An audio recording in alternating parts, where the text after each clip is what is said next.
अस्सलामुअलैकुम। आज के इस वीडियो में हम बात करेंगे कॉन्स्टिपेशन की, क्योंकि कब्ज़ जो सी है वो ख़ुद तो एक बीमारी है ही, वो अपने साथ और बड़ी बीमारियां लेके आती है जब वो क्रोनिक कंडीशन इख्तियार कर लेती है। क्रोनिक का मतलब होता है बहुत देर तक कोई रहने वाली बीमारी, और जब ये देर तक रहती है तो फिर अपने साथ और बहुत सी बीमारियों को लेके आती है।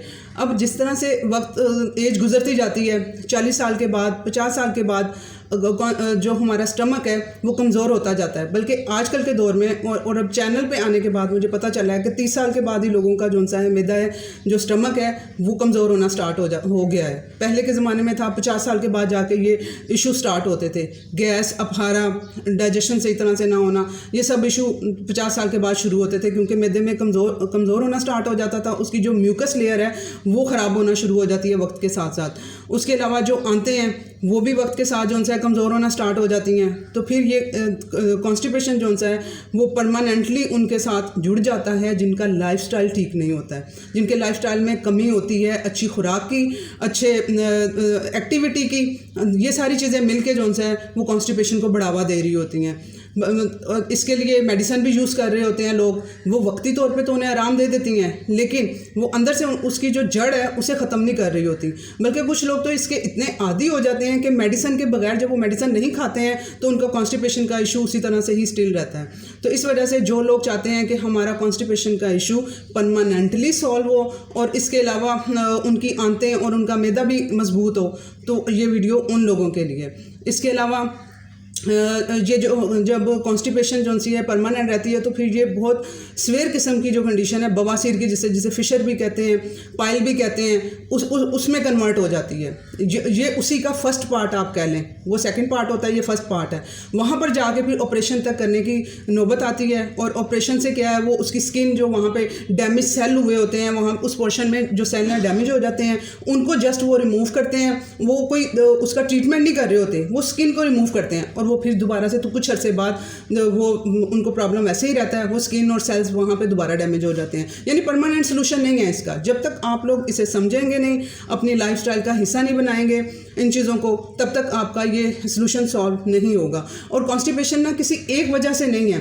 अब आज मैं कोई और इसकी वजह डिस्कस कर रही हूँ, इससे पहले मैंने 2 वीडियो डाले हैं, क्योंकि मैं बता रही हूँ कि ये आगे जाके थायराइड, अर्थराइटिस, मेटाबॉलिज्म, इन सब बीमारियों के पीछे ये आप लोगों का डाइजेस्टिव सिस्टम होता है, आपकी कॉन्स्टिपेशन होती है, और मैं इसको जड़ से ख़त्म करना चाहती हूँ कि ये जो है इसके जितने भी रीजंस आएंगे, अभी और भी आगे कॉन्स्टिपेशन की वीडियोस आएंगी, तो वो जितनी भी इसके इश्यूज हैं वो मैं सब डिस्कस करूँगी, ताकि आप लोग हर कोई अपनी रीज़न जाने और उसका सोल्यूशन निकालें।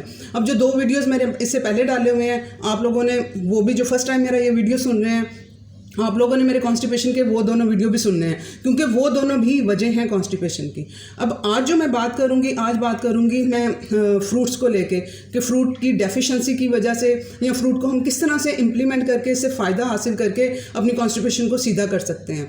अब कॉन्स्टिपेशन की 2 बड़ी वजह होती हैं, एक तो फाइबर की कमी होना, दूसरे नंबर पर पानी की कमी होना। इसके अलावा जो एक्टिविटी जो सी है आप लोगों की लाइफ में नहीं है, उसके अलावा आप जो मेडिसिन ज़्यादा खाते हैं वो भी इसकी रीज़न्स हैं। जो 2 मेन रीजंस को आपने फोकस करना है यहाँ पर, फाइबर को और हाइड्रेट होने को, कि पानी की क्वांटिटी अच्छी मिकदार में आप लोगों ने पानी पीना है। अब फाइबर में सब्जियाँ भी आ जाती हैं और फल भी आ जाते हैं। अब फलों की I am not fan of fruits. जब से ये मैंने स्टडी पढ़ी है उसके बाद से मुझे फ्रूट जो से हैं वो मुझे हेल्दी नहीं लगते हैं, क्योंकि इनमें फ्रुक्टोज होता है। अदरवाइज़ आई लव फ्रूट, ठीक है, मैं बचपन से फ्रूट बहुत शौक से खाती हूँ, बल्कि अपने 6 बहन भाइयों में से सबसे ज़्यादा शौक से फ्रूट्स वगैरह मैं खाती थी, और मेरी प्यारी अम्मी फ्रूट वगैरह जो होता था वो मेरे लिए स्पेशली लेके आती थी कि साजिदा को ये पसंद है। जैसे जैसे मौसम चेंज होता था, जैसे तरबूज हो गया तो वो लाती थी कि ये इसे पसंद है, तो मैं इतनी शौकीन थी और इतना मुझे शौक से मैं खाती थी फ्रूट, और अब भी मैं लाइक करती हूँ फ्रूट खाना। लेकिन अब इसमें फ्रुक्टोज होता है जो कि सीधा जाके इंसुलिन और शुगर को स्पाइक देता है, अप करता है फ़ौरन से पहले। वो हमारे ब्लड लेवल में, बेशक आप लोग समझते हैं ये कुदरती चीज़ है, इसके अंदर जी कुदरती फल है, लोगों को मैंने देखा है कि वो फ्रूट खा रहे होते हैं, ये कुदरती चीज़ है, इसका कोई नुकसान नहीं है, बहुत ज़्यादा इसका नुकसान है। इसके अंदर फ्रुक्टोज पाया जाता है, वो चीनी के बराबर है, आप कह लें कि वो हो गया या शुगर हो गई, वो एक बराबर है। ये है कि उसका जो शुगर होती है उसका ग्लाइसेमिक इंडेक्स कम होता है, फ्रूट्स का कम हो जाता है, वो भी इसके फाइबर की वजह से, इसमें फाइबर आ जाता है ना, तो इस वजह से ग्लाइसेमिक इंडेक्स इसका थोड़ा सा उससे कम हो जाता है। लेकिन ये इंसुलिन स्पाइक ये भी देता है। तो अब आप लोगों ने अब फिर इसके मैंने वेज सारी स्टडीज़ पढ़ी, इसके मैंने वेज निकाले कि किस तरह से हम लोग फ्रूट, और अब इसके फ़ायदे भी इतने ज़्यादा थे, ठीक है, शौक होना या अच्छा लगना सिर्फ वो वजह नहीं। अब मैं फ्रूट, अगर जब मैंने स्टडीज़ पढ़ी है मैंने फ्रूट अपने कम कर दिया। पहले मैं क्या करती थी, हर टाइम मेरे बैग में, ऑफिस में हर टाइम कोई ना कोई फ्रूट होता था, जैसे एप्पल हो गया, वो होता था जी, मैंने खाने से 1-1.5 घंटा पहले मैंने वो खाना होता था, और इंसुलिन स्पाइक मैं यूं करके अपनी बॉडी को देती थी उस टाइम पे। और मुझे अब याद आता है कि मैं किस तरह से वो एप्पल खाती थी और मुझे एकदम से नींद के झोंके और मैं डाउन, मेरा एनर्जी लेवल डाउन होना शुरू हो जाता था। किस तरह से वो मैं खाना खाने के बाद बिल्कुल मैं नींद की तरफ जाना शुरू हो जाती थी। उसकी रीज़न थी कि मैं इंसुलिन स्पाइक 1 घंटे पहले ही अपना यूं करके बढ़ाती थी अपनी शुगर को। तो इस वजह से फिर मैंने सारी स्टडीज़ पढ़ी कि इसका सलूशन क्या है, हम लोगों ने किस तरह से इसको डाउन लेके जाना है। तो वो मैं आज आप लोगों को सारा कुछ बताऊंगी कि आप लोगों ने किस टाइम पे फ्रूट को यूज़ करना है और किस तरह से इस्तेमाल करना है ताकि ये इंसुलिन स्पाइक ना दे। और इसके फ़ायदे मैं बता रही हूँ कि इनके फाइबर हमने लेना है, इससे इसके फ़ायदे भी हैं। अब इनके फ़ायदों की वजह से मैं फ्रूट, पहले मैं शौक से खाती थी, अच्छा लगता था, अब मैं इसके फ़ायदों की वजह से खाती हूँ फ्रूट, कि मुझे जो सा इसके इतने ज़्यादा इसमें फ़ायदे पाए जाते हैं, तो इस वजह से मैंने फ्रूट खाना है। अब खाना किस तरह से है वो भी मैं आप लोगों के साथ शेयर करती हूँ। अब हमने कॉन्स्टिपेशन के लिए कौन से फ्रूट खाने हैं, ठीक है, हर कोई फ्रूट हर चीज़ के लिए नहीं है, ये आप लोगों को अंडरस्टैंडिंग इस चीज़ की भी करनी होगी। अब हमने इसके लिए जो पहले मैं फ्रूट की बात करूँगी वो है पपीता।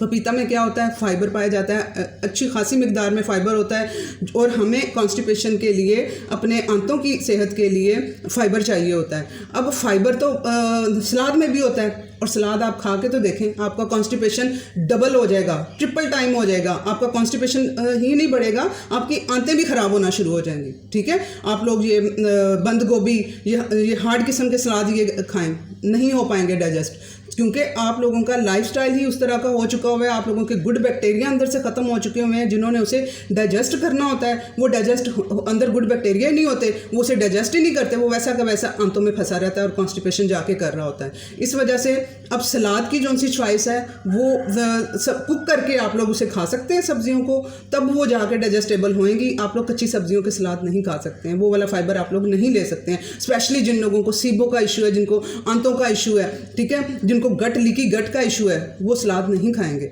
उनके लिए वो डेंजरस है, वो वजह बन रहा है, उन वजहों में से एक वजह वो भी बन रहा है। तो आप लोगों ने अब हमें फाइबर अब ढूंढना था कि जो उनसा है कॉन्स्टिपेशन में, और हमारे गुड बैक्टीरिया की खुराक तो पैदा, जो थोड़े बहुत गुड बैक्टीरिया हैं उनको तो हमने ग्रो करवाना है ना, वो किस तरह से मजबूत होंगे, उन्हें खाना देंगे। तो ये मैं खाना दे रही हूँ फ्रूट के ज़रिए, और फ्रूट जो सा है ये डाइजेस्टेबल, उस सलाद की निस्बत सॉफ्ट है, डाइजेस्टेबल है, इस वजह से हम लोग ये से फाइबर का सोर्स हम लोग फ्रूट बनाएंगे।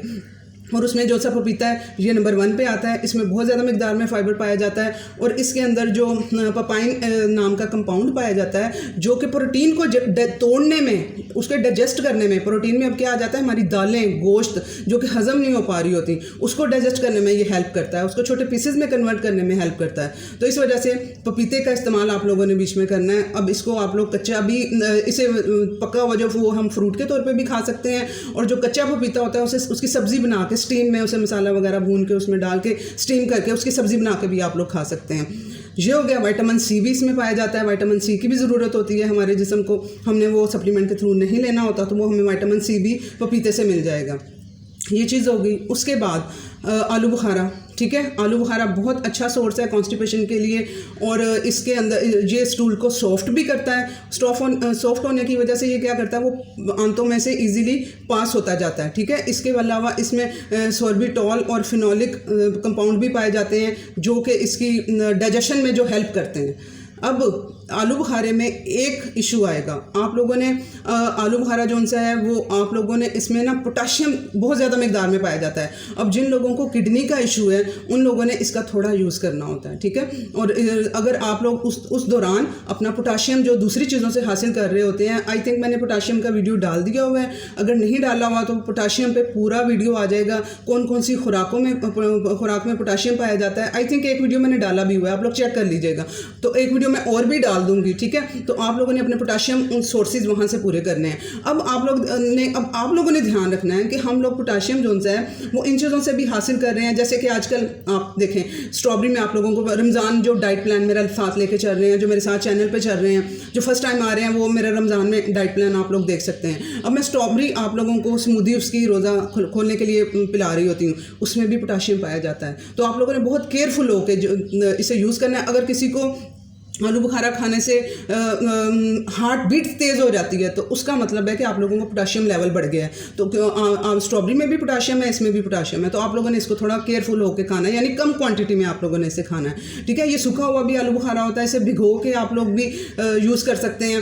इसको भिगो के थोड़ा कुक करके इसको वो स्मूदी इसकी बना के उस तरह से भी यूज़ कर सकते हैं। अब जब मौसम आ जाएगा आलू बुखारे का, तब आप उसको वो होल फ्रूट लेंगे, उसको छिलके समेत लेंगे, उसका गुद्दा निकाल के, गुठली बाहर निकाल के उसकी स्मूदी भी आप बना सकते हैं और उसको वैसे भी उस फ्रूट को आप लोग खा सकते हैं, ठीक है। तो अब आप लोगों को समझ आ गई है, हर चीज़ हर किसी के लिए नहीं होती है जब तक आप लोग समझेंगे नहीं, ठीक है। और आज एंड पे मुझे आपसे एक डिस्कशन भी करनी है, आप लोग मेरा एंड पे वो बात भी आप लोगों ने मेरी सुन के जाना है। ये चीज़ हो गई। उसके बाद आप लोगों ने आलू बुखारा हो गया। उसके बाद तीसरे नंबर पे आ जाता है अंजीर। अंजीर में क्या है, अंजीर जो सी है आप लोगों ने ये ताज़ा भी मिलती है और सूखी हुई भी मिलती है, लेकिन अंजीर सूखी ताज़ा फ्रेश जो सी है वो हमें कम अवेलेबल होती है, हमें सूखी हुई ही ज़्यादा अवेलेबल होती है। उसे आप लोगों ने भिगो के यूज़ करना है और आप लोगों ने उसे वैसे नहीं खाना है, वो बहुत गर्म होती है उसकी तासीर, ठीक है। तो आप लोगों ने उसको भिगो के खाएंगे, उसकी तासीर ठंडी हो जाएगी। 5-6 घंटे के लिए आप लोगों ने उसे डिप करना है, 2 से 3 दाने आप लोगों ने करने हैं उसके सिर्फ, ठीक है, ज़्यादा भर भर के नहीं आप लोगों ने यूज़ करना है। तो अब आलू बुखारा अगर वैसे खाने से कि किसी को कॉन्स्टिपेशन नहीं ठीक होगी तो वो स्मूदी यूज़ कर लें, ठीक है, स्मूदी से फिर जल्दी इफेक्ट उसका पड़ेगा। अच्छा, अंजीर को आप लोगों ने भिगो के यूज़ करना है। अंजीर को भिगो के आप लोग फ्रूट चाट में आप लोगों को जो यूज़ करवाती हूँ इफ्तारी टाइम में, आप उसमें इसे शामिल कर सकते हैं। अलहदा से स्नैकिंग नहीं करने, आपने किसी फ्रूट की भी जो मैंने समझ पाई हूँ, जो स्टडी मैंने पढ़ी है, उसमें मैं ये आप रिज़ल्ट निकाल पाई हूँ और वो इम्प्लीमेंट खुद भी कर रही हूँ, आप लोगों को भी करवा रही हूँ कि फ़्रूट की स्नैकिंग नहीं करनी, आप लोगों ने मील के साथ ही इसे लेना है। तो अंजीर को भी स्नैकिंग नहीं करनी है आप लोगों ने। आपने रात की जो फ्रूट चाट मैं आप लोगों को बता भी देती हूँ एंड पे आपने क्या करना है, उसमें यूज़ कर सकते हैं। अगर आप लोगों ने सुबह के टाइम यूज़ करनी है तो आप लोगों ने खाली पेट इसे यूज़ नहीं करना है, आप लोगों ने इसे रात को भिगो के सुबह अपने नाश्ते के साथ ही करेंगे। पहले आप लोग अपना जो ऑमलेट खा रहे हैं, पहले ऑमलेट खाएंगे, उसके बाद आप लोगों ने फ्रूट खाना है, ये अंजीर खानी है, ठीक है।